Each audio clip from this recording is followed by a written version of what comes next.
So, I'm seeing all these people making videos about weird sneezes, and I'm like,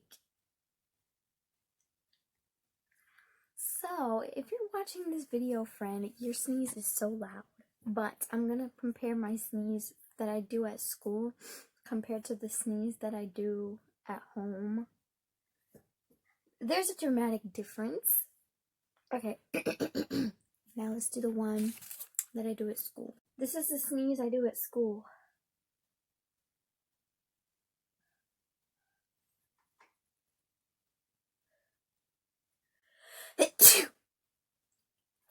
It gets snot everywhere.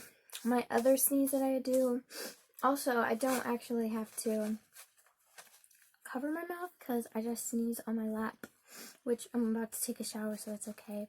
Also, I know I do not have the virus. So now I'm going to do the sneeze that I do, my natural sneeze at home. I'm getting tested. I'm just kidding. I'm not, but it feels like it. This is my actual sneeze, guys. Oh, my brain. I feel like I'm digging into my brain.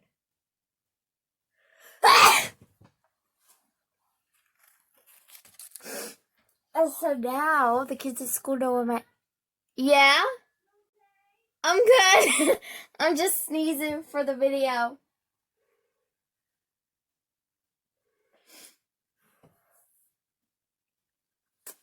Bye.